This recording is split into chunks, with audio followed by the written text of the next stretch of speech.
আমার নাম সুবর্ণা। আমি মধ্যবিত্ত পরিবারে জন্মগ্রহণ করেছি। আমার বয়স যখন ৬ বছর ছিল, তখন আমার বাবা আমাদের ছেড়ে চলে যান। আর গত ২ বছর আগে আমার মাও মারা গেছে। আমার বয়স ১৬ বছর। আমরা ২ বোন। আমার বড় দিদির নাম ঝর্ণা। ঝর্ণার বয়স ২৫ বছর। এখন বাবা মা ছাড়া ঝর্ণা দিদি আমার সব কিছু। এখন আমার বাবা মা দুটোই ঝর্ণা দিদি। ঝর্ণা দিদি একটা ছোট কোম্পানিতে যোগ করে আমাদের সংসার চালায়। ঝর্ণা দিদির থেকে আমি একটু হেলদি ছিলাম, তাই আমাকে দেখে বড় মনে হতো, আর দিদিকে দেখে আমার থেকে ছোট মনে হতো। দিদি কোম্পানিতে চাকরি করতে করতে একটা ছেলেকে পছন্দ করে। ছেলেটি তাদের অফিসে জব করত। আমি মাধ্যমিক পাশ করার পরে আর পড়াশোনা করিনি। দিদি বাইরে চলে যেত, আমি বাড়িতে থাকতাম। বাড়িতে থেকে আমি বাচ্চাদের টিউশন পড়াতাম। আমাদের বাড়িটা অনেক বড় ছিল, উচ্চখানা রুম ছিল।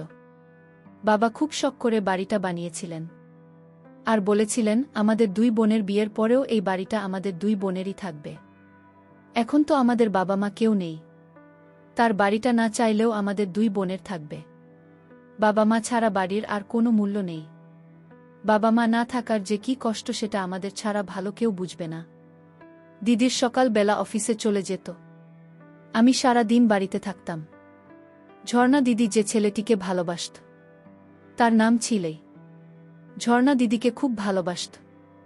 তারপর অভি দাদা দিদির ছবি নিজের বাড়িতে পাঠিয়ে দেয়, এবং দাদার মা বাবা আমার দিদিকে দেখে পছন্দ করে। তারপর অভি দাদা ও ঝর্ণা দিদির বিয়েটা পাকা হয়, এবং খুব ছোট করে তাদের বিয়ে হয়। বিয়ের পরেও দাদার বাবা মা চেয়েছিল যাতে গ্রামের বাড়িতে চলে যায়। দাদা শহরে এসে জড়ো করছিল, তাই দিদি ভেবেছিল তারা দুজন একই সঙ্গে একই অফিসে কাজ করবে। কিন্তু ওদিকে অভি দাদার বাবা মা এটা চেয়েছিল যাতে ঝর্ণাদি গ্রামের বাড়িতে গিয়ে ওই দাদার বাবা মাকে দেখাশোনা করে। কিন্তু দিদি যদি এখান থেকে চলে যেত তাহলে আমি একা হয়ে যেতাম। আমাদের ওবামা ছিল না, দিদি আমার সবকিছু ছিল। এই ব্যাপারে অভি দাদাকে ঝর্ণা দিদি বলেছিল তোমার বাবা মায়ের সাথে আমি কথা বলবো, এবং আমি তাদেরকে ব্যাপারটা পৌঁছাবো। আসলে অভি দাদা তার বাবা মায়ের সব খরচটা ওই দাদার বাবা মা ভেবেছিল বিয়ের পরে হয়তো তাদের ছেলে আর কোনো খরচা দেবে না। আমার দিদি তার শ্বশুর শাশুড়িকে বুঝিয়ে বলেছিল অভি আগে যতটা আপনাদেরকে ভালোবাসত, আপনাদের টাকা পাঠাতেন, এখনও ততটাই আপনাদের ভালোবাসবে এবং টাকা পাঠাবে। আপনাদের কাছ থেকে আপনাদের ছেলেকে আমি কেড়ে নেবে না। এই ব্যাপার নিয়ে এত ভয় পাবেন না। আপনার ছেলে আপনাদেরকে এতদিন দেখে এসেছে এবং আগেও দেখবে, আর আমি আপনাদের সঙ্গে আছি। আপনাদের যখন কোনো অসুবিধা হবে আমার এখানে চলে আসবেন। ঝর্ণা দিদি খুব ভালোভাবে তার শ্বশুর শাশুড়িকে বুঝিয়েছেন, এবং ঝর্ণাদির বোঝানোর স্টাইল দেখে রবি দাদা খুব খুশি হয়েছিল। ওই দাদা আমাকে ছোট বোনের মতো ভালোবাসতেন। বিয়ের পরে ১ সপ্তাহ দিদি ও দাদা গ্রামের বাড়িতে ছিল, তারপরে চলে আসে শহরে। ওই দাদা একটা ভাড়ার ফ্ল্যাটে থাকা। দিদি যখন ১ সপ্তাহ বাড়িতে ছিল না, তখন আমি খুব কষ্ট করেই বাড়িতে একা ছিলাম। বাবা মা ছাড়া একা থাকা যে কি কষ্ট সেটা আমাদের থেকে ভালো আর কেউ বুঝবে না। ঝর্ণা দিদি অভি দাদা ভাড়ার ফ্ল্যাটে ছিল। সেদিন যখন দিদি বাড়িতে আসে এবং বলে গত ২০ দিন থেকে আমি তোকে ছাড়া আছি, আমি জানি তোর একা খুব কষ্ট হচ্ছে, তাই তোর কাছে চলে এসেছে। ঝর্ণা দিদিকে দেখে আমি খুব খুশি হয়েছিলাম। কিন্তু স্বামী ছাড়া থাকাটাও ভালো কথা না, কারণ বিয়ের পরে সাধারণত মেয়েরা স্বামীর সঙ্গে শ্বশুরবাড়িতে থাকে। তাই আমিও চেয়েছিলাম আমার জন্য যাতে দাদা ও দিদির বিবাহিত জীবনে কোনো বাধা বিপত্তি না আসে। তাই সেদিন যখন অভি দাদা রাতের বেলা বাড়ি আসে, তখন দাদা ও দিদিকে একটা আইডিয়া দিয়েছিলাম যাতে তারা ভাড়ার ফ্ল্যাটে না থেকে এই বাড়িতে যাতে তারা দুজন থাকে। এই বাড়িটা তো আমার দিদি ছিল, তাই আমি ভেবেছিলাম দাদা ও দিদি এ বাড়িতে থাকলে আমারও সাহস হবে, এবং দাদা ও ঝর্ণা দিদিকে ভাড়ার ফ্ল্যাটে থাকতে হবে না। ভাড়ার ফ্ল্যাটটা খুব ছোট ছিল, তাই ওই দাদা আমাকে একটা কথা বলেছিল যে ফ্ল্যাটটা ভীষণ ছোট, নইলে তোমাকে আমাদের সঙ্গে নিয়ে যেতাম। আমার এই আইডিয়াটা দাদা ও দিদির পছন্দ হয়, এবং তারা তাদের সমস্ত জিনিসপত্র নিয়ে ভাড়ার ফ্ল্যাট ছেড়ে এই বাড়িতে চলে আসে। তারপর থেকে তারা এই বাড়িতে থাকত এবং এখান থেকেই তারা চাকরি করত। এভাবে আমাদের খুব ভালোই কাটছিল। দাদা ও দিদির বিয়ে হতে 1 বছর হয়ে গিয়েছিল, কিন্তু এখনও তাদের নিজের কোনো সন্তান হয়নি। এদিকে আমি বাড়িতে সারাদিন কাজকর্ম করতাম ও বাচ্চাদের টিউশন পড়াতাম। যেহেতু দাদা ও দিদি অফিসে চলে যেত এবং বাড়িতে আমি একাই থাকতাম, তাই ভেবেছিলাম টিউশন পড়াতে আমার পড়াশোনার খরচ হবে এবং এতে আমার একাকিত্ব বোধটা দূর হবে। আর এমনিতেও বাচ্চাদের টিউশন পড়াতে আমার খুব ভালো লাগত। আমি ছোট বাচ্চাদের খুব ভালোবাসতাম। দিদির বিয়ে হতে 2 বছর হয়েছিল। এখনও আমাদের বাড়িতে কোনো বাচ্চা আসেনি। এবারও আমাদের নিজেদের খুব ইচ্ছে হয়েছিল এই বাড়িতে একটা ছোট বাচ্চা আসবে যে কিনা আমাকে মাসি বলে ডাকবে এবং আমি তাকে অনেক ভালোবাসা দেব। কিন্তু এভাবে 2-3 বছর কেটে যায়, কিন্তু দিদিমা হয়নি। বিয়ের 3-4 বছর পরেও যখন দিদিমা হয়নি, তখন দাদা খুব চিন্তায় পড়ে যায়। তারপর তারা বিভিন্ন জায়গায় ডাক্তার দেখাতে শুরু করে, তাতেও কোনো কাজ হয়নি। তারপর পাড়া প্রতিবেশীর লোক যা বলতো আমার দিদি তাই করত। কেউ বলতো তান্ত্রিকদের কাছে গেলে হবে, কেউ বলতো জ্যোতিষী দেখায়। যে যা বলতো আমার দিদি তাই করত, কিন্তু কোনো কিছুতেই কোনো কাজ হয়নি। এদিকে দাদা ও দিদি আমার বিয়ের জন্য চাপ দিত। ও বলতো কতদিন আমি এভাবে তাদের সেবা করব? আমার তো একটা জীবন সাথীর প্রয়োজন। আমি পরিষ্কারভাবে দাদা ও দিদিকে বলেছিলাম ততদিন বিয়ে করব না, যতদিন না দাদা ও দিদির বাচ্চাকে আমি নিজের কোলে পিঠে মানুষ করেছি।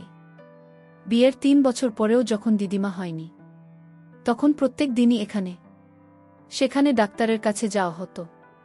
দিদির সঙ্গে প্রত্যেকটা জায়গায় আমি যেতাম, কারণ দাদা সবসময় যেতে পারত না, অফিসের ব্যস্ত থাকত। তাই প্রত্যেকটা জায়গা দিদির সঙ্গে আমি যেতাম এবং দিদির প্রায় দিনই শরীর খারাপ থাকত। তাই দাদা দিদিকে বিয়ের 2 বছর পর থেকে আর চাকরি করতে দেননি। এদিকে আমাদের বাড়িতে অভি দাদার একজন আপনিও থাকতে আসে। দাদা ও দিদির বিয়ে যেহেতু খুব সাধারণভাবে হয়েছিল, তাই দাদার বিয়েতে সব আত্মীয়দের ইনভাইট করেনি। আসলে দাদা ও দিদি বলছিল বিয়েতে ফালতু খরচ না করাই ঠিক, তাই তারা খুব সিম্পলভাবে বিয়েটা করে। তাই প্রায় আমাদের বাড়িতে আত্মীয়রা আসত। যেহেতু দিদির শ্বশুরবাড়ির লোকেরা সবাই দিদিকে দেখে নিন, মাঝে মধ্যে দিদির শ্বশুরবাড়ির লোকেরা এই বাড়িতে আসত দিদিকে দেখার জন্য। সেদিন অভি দাদার মামা ও মামি আমাদের বাড়িতে আসে দিদিকে দেখার জন্য। বিয়ের 4 বছর পরেও যখন দিদিমা হয়নি, তখনও বিদার মামা ও মামি বলেছিল তাদের গ্রামে একটা অনেক বড় তান্ত্রিক আছে, যে কিনা সব সমস্যার সমাধান বের করে দেয়।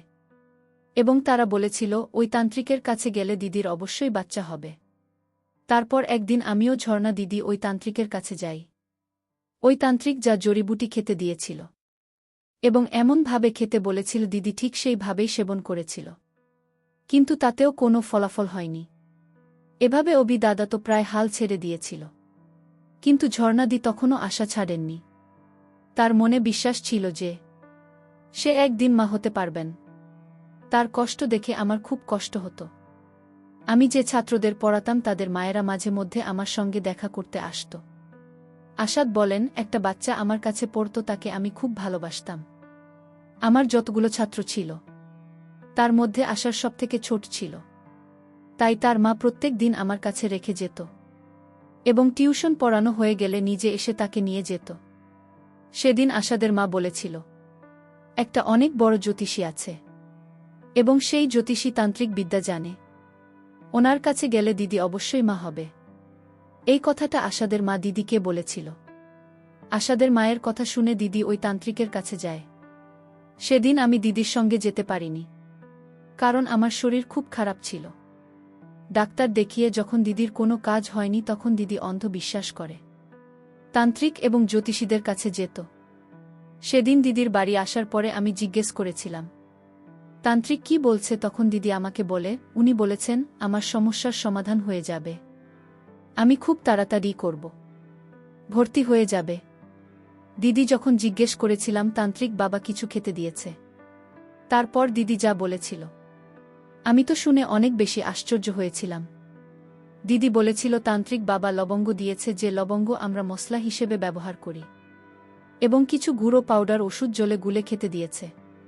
এই উদ্ভট কথা শুনে আমি তো অনেক বেশি আশ্চর্য হয়েছিলাম, কারণ এত বড় বড় ডাক্তার দেখানোর পরেও যে সমাধানটা ডাক্তারেরা করতে পারেনি সেটা একটা লবঙ্গ দিয়ে কি করে সম্ভব ছিল। ওই মুহূর্তে দিদিকে কিছু বললে সে আমাকে খারাপ ভেবে বসত। তাই আমি শুনিনি, দিকে কোনো কষ্ট না দিয়ে তার কথা মেনে নিই। আমি জানতাম দিদিমা হওয়ার জন্য এত বেশি চিন্তিত ছিল যে তাকে ওই মুহূর্তে যা বলেছে সেসব কিছু চোখ বন্ধ করে মেনে নিয়েছে। ও বিশ্বাস করেছে তারপর সেই তান্ত্রিকের কথামতো দিদি প্রত্যেকদিন ঘুমানোর আগে লবঙ্গ খায় এবং আবার শাড়ির আঁচলে বেঁধে রেখে দিত। তারপর সেই সাদা রঙের পাউডার জলে গুলে খেয়ে শুয়ে পড়ত।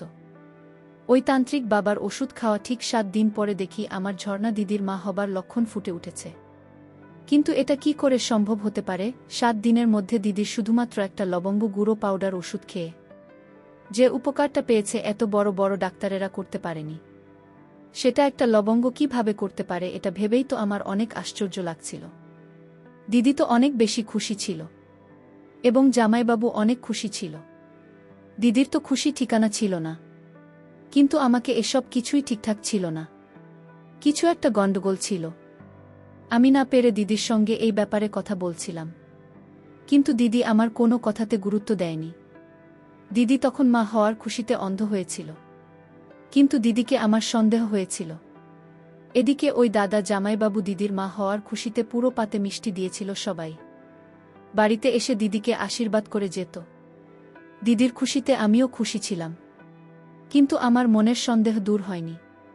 একদিন যখন দিদি বাথরুমে যাওয়ার আগে শাড়িটাকে বাইরে খুলে বাথরুমে গিয়েছিল, তখন আমি সুযোগ বুঝে তান্ত্রিক বাবার দেওয়া লবঙ্গগুলো শাড়ির আঁচল থেকে বের করে রান্নাঘর থেকে অন্য লবঙ্গ শাড়ির আঁচলে বেঁধে রেখে দিই। আর ওদিকে দিদি সাদা রঙের যেগুলো ওষুধটা ছিল সেই ওষুধটাকে চেঞ্জ করে ওই কৌটোর মধ্যে খাবার সোডা ভরে রেখে দিই।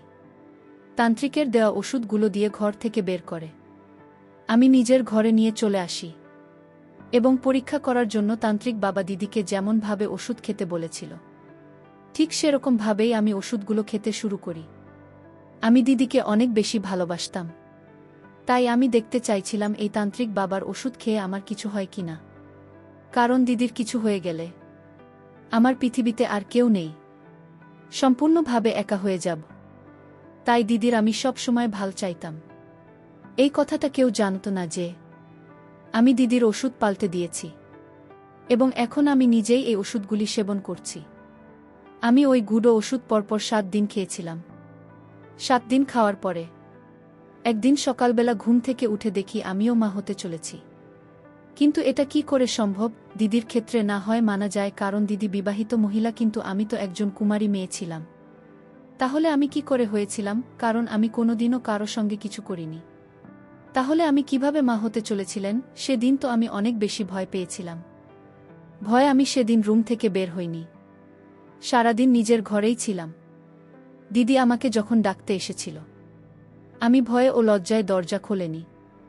এভাবে বেশ কিছুদিন আমি বাহানা করে কাটিয়ে দিই, কিন্তু দিদি ও জামাইবাবুর সামনে ভয়ে যেতে পারিনি। এভাবে 3-4 দিন কেটে গিয়েছিল। কিন্তু আর কতদিন আমি তাদের থেকে লুকিয়ে রাখতাম? তারা তো একদিন জানতে পারত যে আমিও মা হতে চলেছি। কিছুদিন হয়ে যাওয়ার পরে আমি যখন নিজের রুম থেকে বের হইনি, তখন দিদি নিজেই আমার ঘরে জোর জবরদস্তি ঢুকেছিল। আমাদের প্রত্যেকটা রুমে একটা বাথরুম ছিল, তাই বাড়ির বাইরে না বেরোলেও হতো। তারপর দিদি ঘরে ঢুকতেই আমাকে দেখে বুঝতে পারে আমি মা হতে চলেছি। তখন দিদি আমাকে সঙ্গে সঙ্গে এক চড় মেরেছিল এবং বলেছিল, তুই যে এটা কি করেছিস আমাকে একবার বলতে পারতে, আমি তোর বিয়ে ছেলেটার সঙ্গে দিতাম। এটা কি ঠিক করেছিস? এবার সমাজের লোকেরা আমাদের কত খারাপ চোখে দেখবে। কার সাথে সম্পর্ক করেছিস? দিদির কথাগুলো শুনে আমি অনেক কষ্ট পেয়েছিলাম। তারপর সব সত্যি কথা বলে দিয়েছিলাম, কিন্তু দিদি আমার কথা বিশ্বাস করেনি। সে বলেছিল এটা কি করে সম্ভব হতে পারে। তারপর দিদির হাত ধরে তাকে অনেক রিকোয়েস্ট করেছিলাম যাতে আমার কথা একবার বিশ্বাস করে, এবং তাকে এটাও বলেছিলাম আমার ছাত্ররা পড়তে আসে বলে দেবে শরীর খারাপ আছে, কারণ এই অবস্থায় আমি কাউকে মুখ দেখাতে পারতাম না। কেউ আমার কথায় বিশ্বাস করত না। ওদিকে জামাইবাবু বাড়িতে আসলে দিদিকে জিজ্ঞেস করত সুবর্ণা অনেক দিন থেকে আমার সঙ্গে কথাবার্তা বলেননি, সে নিজের রুম থেকে বের হচ্ছে না কেন? তা কি শরীর খারাপ আছে? বন্ধুরা, আজকের গল্পটি শেষ করতে পারিনি। গল্পের বাকি অংশ আগামীকাল আপলোড দেওয়া হবে। সেই পর্যন্ত সবাই ভালো থাকবেন, সুস্থ থাকবেন। ধন্যবাদ।